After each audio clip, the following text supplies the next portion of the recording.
Kolleejiin Lead Star barattoota isaa damee barnootaa garaagaraatiin barsiisaa ture guyyaa har'aa eebbisiise. Kolleejiin Lead Star guyyaa har'aa barattoota sadarkaa barnootaa digirii lammaffaan ogummaawwan akka Leadership, Business Administration, Marketing Management, Accounting and Finance'itiin barsiisaa ture. Dhiira 180 fi dhalaa 178 walii galatti barattoota 358 guyyaa har'aa magaalaa Finfinnee giddugala aadaa Oromootti eebbisiiseera. Sirna eebbaa kanarratti hundeessaa fi pirezidaantiin kolleejichaa Dr. Gammachiis Dastaa eebbifamtootaaf ergaa dabarsaniin eebbifamtoonni kolleejichaa ogummaa argataniin jalqaba sammuu isaanii akka hoogganan jireenya kaleessarra fooyyee qabu akka jiraataniifis sammuu isaanii fayyadamuun namoota hojii eeggatan utuu hin taane hojii uummatanii namoota kan biroollee hojjechiisuuf akka kaayyeffatan dhaamaniiru. Dhaamsa isaanii keessattis eebbifamtoonni ogummaawwan adda addaan eebbifaman qajeelfamoota 5 hordofuun jireenya isaanii gara fuulduraa akka qajeelfatan dhaamanii jiru. Jalqaba uumaa ofii wajjin walitti hidhamu, lammaffaan sammuu ofii, maatii ofii, dhaabbata ofii, dinagdee ofii hoogganuu, naannoo ofii hoogganuu, inni sadaffaan kaayyoo ofii bal'isanii diriirsu, mindaa yeroodhaaf namaaf kaffalamtu qofa yaadanii hojjechuu dhiisu, inni afuraffaan waadaa jabaataa ta'e sammuu ofii,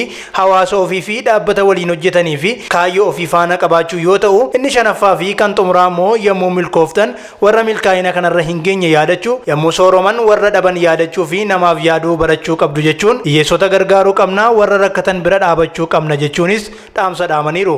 What kind of difference are they going to see in your own life and in the life of others that you're going to lead?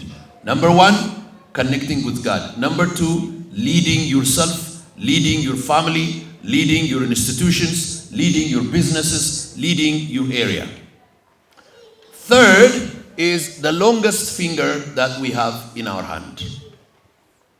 This longest finger usually is extra mile in your life. አምስተኛ ድሆችንና ችግረኞችን በርህራሄ እርዱ. When you do that, all of your 5 fingers are in action. Akkasumas hojiiwwan kolleejiin Lead Star sadarkaa biyyaatti hojjechaa jiru ilaalchisuunis yaada nuuf kennaniiru. Yaada isaaniitiinis kolleejiin Lead Star hundeeffama isaarraa eegalee ogeeyyii fi hooggantoota kallattii garaagaraatiin biyya kanaaf bu'aa buusan karaa dinagdee, karaa daldalaa, karaa siyaasaa fi karaa hooggansaatiin namoota 27,000 ol leenjisnee biyyaaf gumaachineerra jedhaniiru. Lead Star erga hundeeffame kaasee amma biyyattiidhaaf keessumaa karaa ikoonomii, karaa biizinasii, karaa siyaasaas akkasumas immoo karaa dinagdee namoota 27,000 ol leenjisee biyyichaaf gumaacheera. Namoonni kun hooggantoota biyyaarraa kaasee hamma hooggantoota baankiitti, hamma hooggantoota hawaasaatti, hamma hooggantoota mana amantaatti, hamma hooggantoota biizinasii adda addaatti bu'aa buusneerra 27,000 biyyaaf gumaachineerra ammatti. Dabalataanis Dr. Gammachuun biyyattiin dimokiraasii bilisummaa akka gonfattu iyyummaan biyyattiirraa akka cabuuf hojii guddaa hojjechaa jirra jedhaniiru.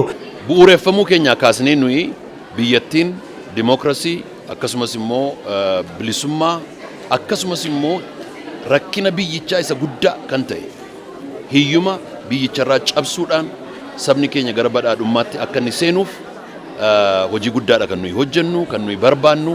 Hiyyumni biyya kana gadi qabee, dhaloota kana gadi qabee, saba keenya gadi qabee jiru, saba keenya irraa akka inni cabu hawwii keenya isa guddaadha. Barattoota muummee barnoota adda addaa keessaa qabxii olaanaa fidaniifis sagantaa eebbaa kanarratti badhaasni kennameera. Barattoota qabxii olaanaa fidan kanneen wiirtuun dubbise keessaa barataa Siisaayii Tolaa muummee Accounting and Finance irraa qabxii 3.95 fiduudhaan kan badhaafame gammachuu isaa himachuun barnoota kana hojjechaa akka baratee fi yeroo isaa fayyadamuun barnoota isaa akka hordofaa ture dubbatee jira. Namni kamiyyuu bakka jirurraa sadarkaa isaa akka guddifatuuf akka baratuuf imalli barnootaa akka hin dhaabbannes dhaamsa dhaammatee jira.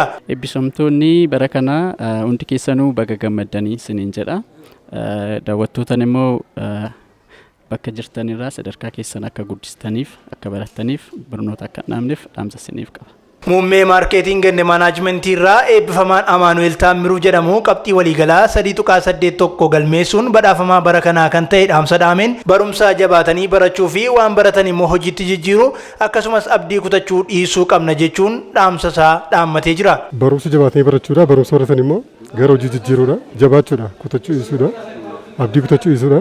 amma nurraa eegamu hojjechuu qabna jechuudha. Dabalataanis aadde Adaanechi Ganamoo muummee maarkeetingii irraa qabxii guddaa fiduun badhaafamtuu meedaaliyaa kan ta'an dhaamsa dhaammataniin barnootaaf yeroo mijataan jiraachuu dhabuu mala yeroo naaf mijatuun baradha jechuun gaarii miti har'a caalamaa yeroo mijataan jiraachuu dhiisuu danda'a waan ta'eef haala keenya mijeeffachuun barnoota barachuu fi sadarkaa keenya fooyyeffachuu qabna jedhanii jiru.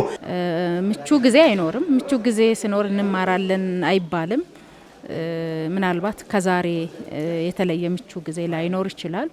ለሚማሩት ሁሉ የሚያስተላልፈው ማለት መማር ለሚፈልጉት የሚያስተላልፈው መልእክት ወይም እንዲማሩም የሚያስተላልፈው መልእክት ምቹ ጊዜ እየጠበቅን የተሻለ ምቹ ጊዜ ላይመጣ ይችላል። ያለውን አጋጣሚ ተጠቅመን ግን ራሳችንን ለማሻሻል ጥረት ማድረግ አለብን የሚል መልእክት ነው የሚያስተላልፈው።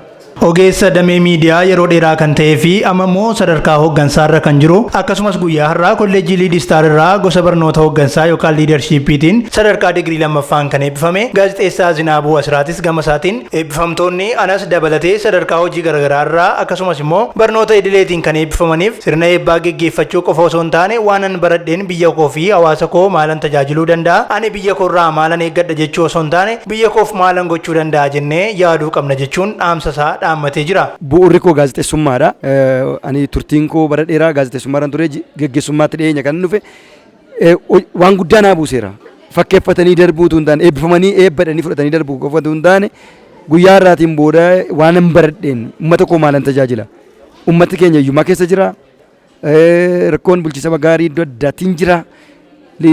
Keessumattuu dipaartimentiin itti baradhe warri liidarshiippii eebbifaman hojii liidarshiippiitiin hojii geggeessummaa irratti haqaan uummata tajaajilu rakkoo uummataa maqsuu ani uummata biyya koo irraa maalin argadhaatu hin taane biyyi koo maalirraa argatteetti waan jedhan sana isa hojiirra oolchuudhaaf hojjechuun baay'ee barbaachisaadha. Biyya hiyyeettii keessa jirra. Biyya liidarshiippiidhaan jabaatteen dhaabatiin ammallee hojii guddaa barbaadu liid gochuudhaaf hojii guddaa gaafatu kana keessatti immoo ofittummaa dhiifne ummata keenya afaantummaa qabnu agarsiisu hojii guddaan nu eeggata of kennanii ummataaf tajaajilanii darbu of dhiisanii of gananii ummataaf jiraachuu yerootti hojiirra oolchinu ta'uu qaba dhaamsa jedhuun qaba. Walleewwan afaan Oromoo mimmiidhagoo sirbuudhaan waltajjii hedduutti simboo horaa kan ture artisti Gadaa Hamdaas muummee liidarshiippiitiin eebbifamaa bara kanaa kan ta'e yoo ta'u hawaasa Oromoo bal'aadhaaf dhaamsa dhaameen namni kamiyyuu ogummaa irra jiruun nama gahaa ta'uu akka qabuu fi hawaasa dorgomaa uumuuf barnoonni bu'aa guddaa qabaachuusaa dhaamsa kabajamoo Dookter Artisti Alii Birraa yaadachiisuun yaada isaanuuf qoodee jira. Egaa wanti dhaamu akkuma Dookter kabajaa Artisti Alii Birraa barnootni waan guddaa akka ta'e nu barsiisaa turanii barachuu jechuun waan jalqabaati. Namni hunduu isteeppii irra jirutti karaa hundaanuu ga'umsa jabaa qabaachuu qaba. Ogummaa irra jirutti bakka jirutti nama gahaa ummata gahaa ummata ammoo waan barbaachisullee beeku ummata waan barbaachisuuf jiraatu ta'uu qaba jedha kanuma. Walumaa galatti sagantaan eebba kolleejjii Liidistaar guyyaa har'aa fulbaana 5 2016 magaalaa Finfinnee giddugala aadaa Oromootti sirna ho'aa ta'een geggeeffamee oolee jira.